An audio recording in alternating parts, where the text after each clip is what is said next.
tal, familia? Buenos días una vez más en la meditación de este devocional. El miércoles pasado hablamos de nada pasa hasta que hacemos algo. Y vamos a continuar con ese mismo tema. Yo quiero empezar dando algunos testimonios de cómo fue que yo recibí esta palabra. Hubo una vez en un tiempo de oración en donde todo estaba muy tranquilo y podía haber pasado ese tiempo igual de tranquilo y decir amén e irnos. Pero hubo alguien que en un momento dado tomó la batuta y empezó a orar con más intensidad. Esa mayor intensidad hizo que viniera la presencia de Dios. La presencia de Dios bajó de una manera tremenda y esa reunión de oración fue transformada en una oración, un tiempo de presencia de Dios muy grande. Y una vez que estaba yo dirigiendo la adoración en un lugar, en una iglesia, y estaba yo cantando: con mi fe te alabaré, con mi fe te adoraré, y un milagro recibiré. Pero dentro de esa canción viene el mensaje de que yo voy a ser sano si aplico mi fe. Nunca lo había hecho esto, pero empecé a ver una persona que se estaba rascando por el cuello y era algo que tenía rojo. Y empecé a soltar palabras de sanidad. Empecé a ordenar a esa persona que tenía el cuello rojo que fuera sanado o lo que fuera. Empecé a ordenar que dolores de cabeza se fueran, problemas de todo tipo, de ojos, del estómago, de rodillas. Niños con pie plano, fueron como 10 niños los que fueron sanados en esa vez. Y cuando regresé de ese lugar, me sentí bien contento porque yo vi y hice la pregunta: ¿cuántos recibieron? Y yo vi la evidencia de manos levantadas que habían recibido sanidad. La siguiente semana volví a ir a ese lugar y el pastor que estaba ahí me dijo: cuando te fuiste, porque yo tuve que regresarme porque tenía algo importante en este lugar, cuando te fuiste hubo una lista grande de testimonios. Mucha gente se formó para dar testimonios. Y ahí yo lo uno, ese mensaje, ese testimonio, a que nada hubiera pasado si yo no suelto la palabra de Dios. Ya está la presencia de Dios, ya está el canto de fe. Solamente faltaba alguien que soltara la palabra de Dios de sanidad. Y por eso es que le digo en esta hora: nada pasa hasta que actuamos algo. Y yo te voy a preguntar: ¿qué te ha hablado Dios que hagas? Tal vez estás pasando por una situación y ya oraste y no pasa nada.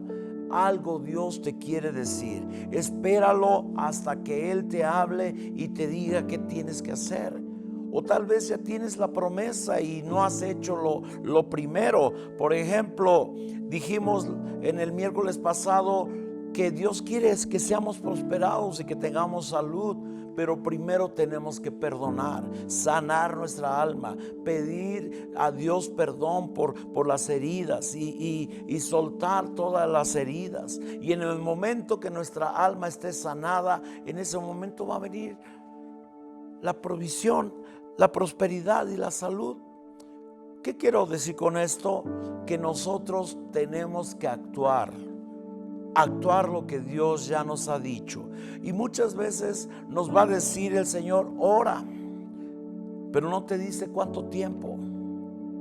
Y por ejemplo, lo que vimos, los discípulos estaban en el aposento orando y les dijo: oren hasta que sean investidos de poder. ¿Hasta cuándo? Ellos no lo sabían. Solamente tenían una promesa. Ellos necesitaban estar orando hasta ver el resultado. La mayoría de las promesas y bendiciones de Dios son hasta que nosotros hagamos algo. Muchas veces hemos orado y no vemos los resultados. Y lo que vimos este miércoles es que a veces tenemos que orar específicamente lo que queremos. A veces le hemos orado de una manera vaga. Dame un trabajo, el que tú quieras. No, tenemos que decir específicamente. Y yo quiero que meditemos en una palabra en Jueces 20:18, en donde yo aprendí que a veces es necesario adicionarle algo a la orden de oración. Tenemos que orar, pero también tenemos que ayunar algunas veces.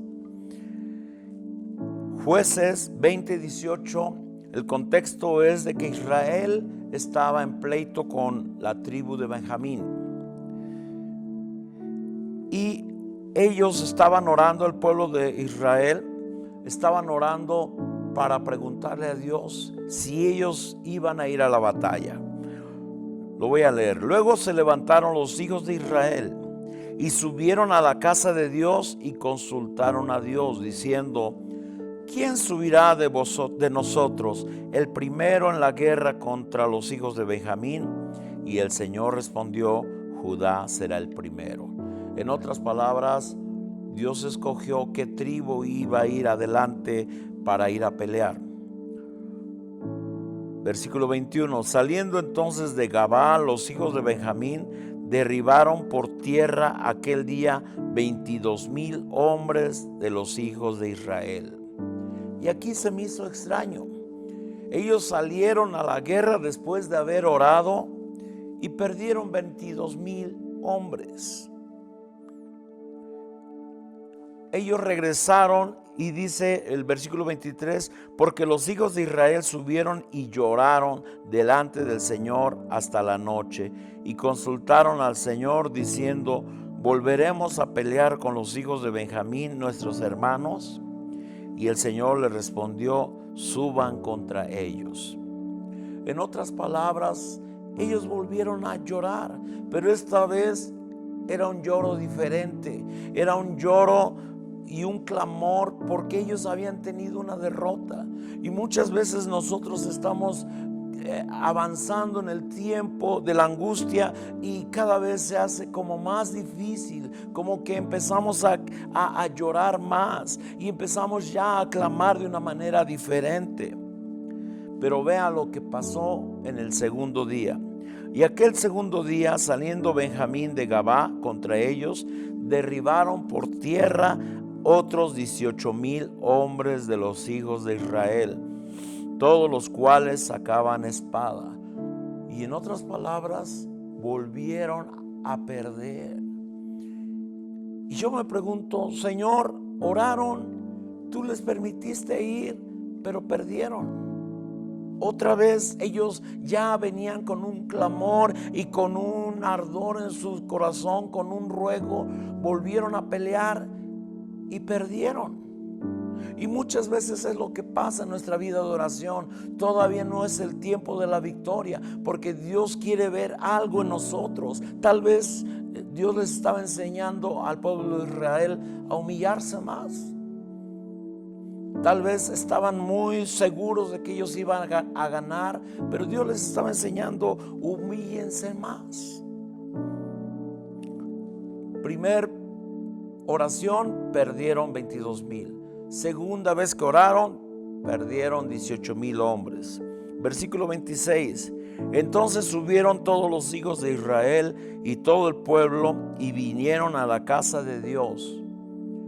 La vez pasada ellos solamente oraron en el campamento, no fueron a la casa de Dios, no fueron al tabernáculo. Y muchas veces es necesario venir a orar aquí, a este lugar. A lo mejor estás orando allá en tu casa, está muy bien, pero también aquí hay una unción especial, una unción donde muchos vamos a estar orando por muchas situaciones y posiblemente esa sea la causa. Aquí ellos vinieron a la casa de Dios y lloraron, una vez más con más clamor. Yo creo que ellos estaban cada vez siendo más humildes. Se sentaron ahí en presencia del Señor. Esa palabra sentados ahí es descansaron en el Señor. y ellos habían perdido mucho. Y tal vez ahorita estés pasando por una situación en donde ya perdiste mucho. Descansa en la presencia del Señor. Pon música de adoración. Sí, está bien, estás orando, pero te hace falta o nos hace falta estar en la presencia de Dios. Y a mí me llama la atención lo que sigue. Y ayunaron aquel día hasta la noche. En otras palabras, añadieron el ayuno, añadieron aflicción, añadieron el castigar su cuerpo y ofrecieron holocaustos. En otras palabras, adoraron y ofrendas de paz delante del Señor. Este tiempo fue muy diferente a los primeros. En los primeros a lo mejor oraron, corrieron. En la segunda oraron, lloraron. Pero en esta ya se estaban humillando, ya estaban ayunando, ya estaban orando, ya estaban ofreciendo adoración y estaban descansando en la presencia de Dios. Qué tremendo es esto, porque Dios estaba viendo un cambio ya en ellos. Vean el versículo 27. Y los hijos de Israel preguntaron al Señor, pues el arca del pacto de Dios estaba ahí. Ellos estaban preguntándole al Señor directamente ahí cerca del arca del pacto. Versículo 28. Y Finés, hijo de Eleazar, hijo de Aarón, ministraba delante de ella en aquellos días. Y dijeron, ¿volveremos aún salir contra los hijos de Benjamín, nuestros hermanos, para pelear, o desistiremos? Y el Señor dijo, suban, porque mañana yo los entregaré. Y aquí vemos una respuesta de Dios. Aquí sí le está diciendo, yo les voy a dar la victoria. Ellos tuvieron que hacer varias cosas y tuvieron que hacerlo hasta que recibieran esta promesa. Tal vez en la primera era orar hasta quebrantar el corazón, hasta descansar en el Señor, hasta adorar, hasta escuchar la voz de Dios, que Dios les decía, vayan, que yo los voy a entregar en sus manos. No lo hicieron así en un principio. Ellos estaban recibiendo ahora sí la respuesta, vayan, porque yo ya he visto su corazón, yo ya he visto que Dios, yo ya he visto que ustedes se humillaron ante Dios. Amados, a lo mejor el asunto que tú tienes es necesario también de incrementar. Mete algún día de ayuno y oración. Mete algún día de venir a la reunión. Mete algún día de adorar más tiempo. Porque nada pasa hasta que obedecemos la palabra de Dios. Nada pasa hasta que hacemos lo que le agrada al Señor. Yo le podría poner este tema, nada pasa hasta que ores, pero se aplica a todo. Nada pasa hasta que nos humillemos, nada pasa hasta que le adoremos, nada pasa hasta que perdonemos, nada pasa hasta que diezmemos y ofrendemos. Un último versículo, Filipenses 4:6, por nada estemos afanosos, sino sean conocidas sus peticiones delante de Dios en oración y ruego con acción de gracias. En otras palabras, ese afán, ese estrés, esa ansiedad, entrégasela al Señor. Dios te va a quitar ese estrés hasta que vayas con ruego, con oración y acción de gracias delante del Señor. Espero que hayamos entendido que nada pasa hasta que actuemos. Las promesas de Dios son en sí, amén, pero necesitamos después de el sí y el amén actuar, hacer lo que Dios nos dijo y seguir actuando, seguir confesando la palabra, seguir declarando hasta que veamos la recompensa. Que Dios les bendiga. Gracias por conectarse. Y acuérdense, nada pasa hasta que actuemos. Actuemos de hoy en adelante en la palabra de Dios. Dios te bendiga.